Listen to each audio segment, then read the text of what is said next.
장가족 여러분 평안하십니까? 수요 묵상 시간입니다. 오늘은 마태복음 1장 19절에서 20절을 본문으로 육신의 아버지 요셉이라는 제목의 묵상을 나누겠습니다. 마태복음 1장의 족보는 예수님의 족보입니다. 그런데 이 마태복음 1장을 보면 뭔가 좀 이상합니다.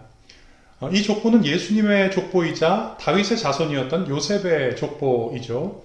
그런데 요셉을 마리아의 남편으로만 소개할 뿐 내용은 마리아에게 초점을 맞추고 있습니다.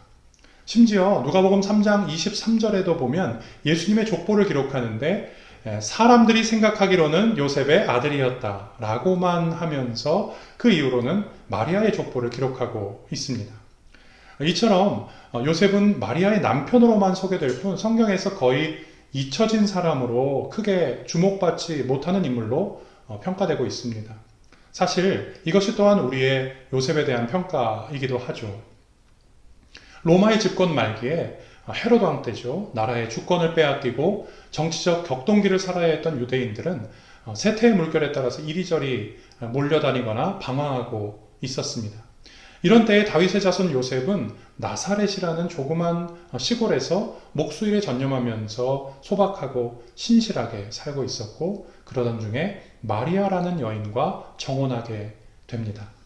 여기서 성경은 요셉을 의로운 사람이라고 평가하고 있다는 이 사실에 주목해 보시기를 바랍니다. 의롭다라는 것은 하나님과 사람 앞에서 율법을 충실히 지키는 정직하고 올곧은 상태를 의미합니다.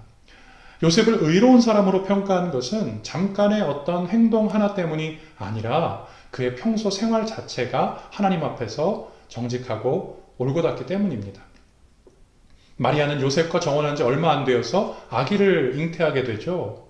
이것은 요셉으로서는 너무나도 이해하기 어려운 일이었습니다. 율법에 의하면 정혼한 여자의 간음은 사형에 해당하는 죄였습니다. 그럼에도 불구하고 요셉은 마리아의 이 임신 사실을 공개하지 않고 자신과의 신성한 약속을 가장 수치스럽게 파기한 그런 마리아를 아주 관대하게 대하고 있습니다. 요셉은 마리아의 일을 밖으로 드러내지 않고 은밀하게 마리아의 관계를 끊으려고 합니다.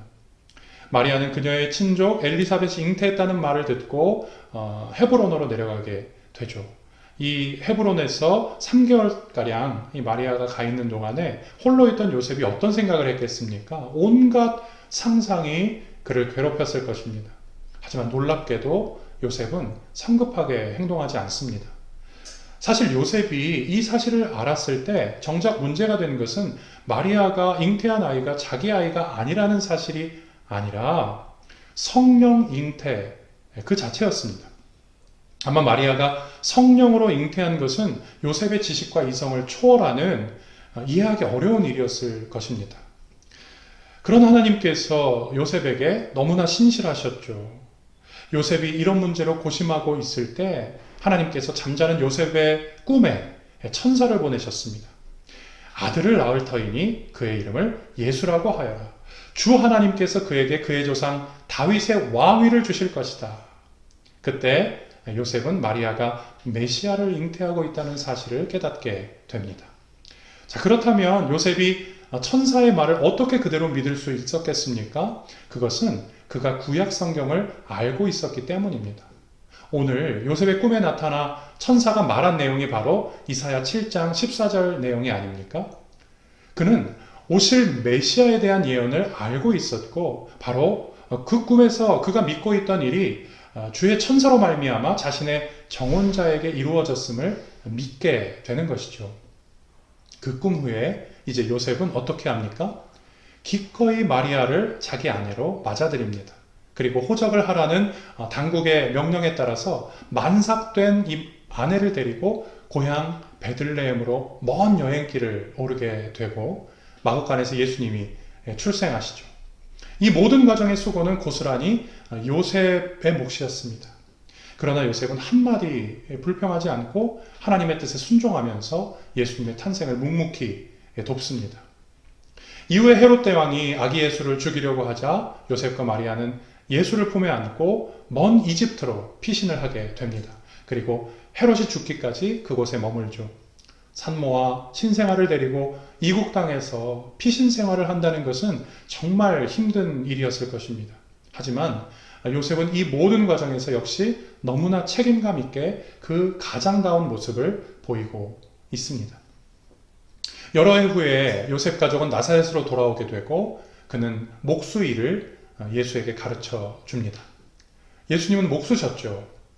요셉은 양육하는 아버지로서 어린 예수에게 일을 가르쳤고 또 그와 함께 예배하러 갔죠. 그리고 그와 함께 그의 키가 자라고 지혜가 자라도록 그렇게 애를 쓴 아버지였습니다. 여러분, 후일 예수님의 비유에 등장하는 이 아버지의 비유는 사실 육신의 아버지 요셉을 반영한 것이라고 말할 수 있을 것입니다. 용서하고 이해하고 그리고 사랑하며 믿음으로 끝까지 인내했던 요셉, 그의 모습에서 우리는 탕자를 기다리고 맞아주었던 그런 아버지의 모습을 발견하게 됩니다. 불쾌한 일을 당했을 때 남의 허물을 크게 떠들지 않고 조용히 해결하는 것 쉽지 않은 일이죠. 보통 내 문제는 가리고 다른 이의 허물을 크게 드러내기 마련입니다. 그리고 인간의 논리와 과학으로 전능하신 하나님의 역사를 다 이해할 수 없음에도 불구하고 우리는 나의 경험과 내 지식, 내 생각과 감정에 갇혀서 믿음의 발걸음을 내딛는 일을 어려워할 때가 너무 많습니다. 뿐만 아니라 어려운 일이 닥치면 말씀에 순종하기보다 계산에 빠르고 주의 일에 능동적이고 자발적이기보다 뒷짐지고 물러설 때가 얼마나 많은지 모릅니다. 그뿐입니까? 남편과 아내의 역할, 부모의 역할을 제대로 감당하지 못하면서 가정에서 자기 권리만 찾기 바쁘죠. 그러나 요셉을 보십시오. 요셉은 진정으로 하나님을 믿고 그분께 순종하며 하나님 앞에서 하나님을 기쁘시게 하는 삶의 모범을 보여준 의인이었습니다. 오늘 요셉을 닮은, 그래서 하나님께 의롭다고 칭찬받는 저와 여러분들이 되실 수 있기를 주님의 이름으로 축원합니다. 아멘.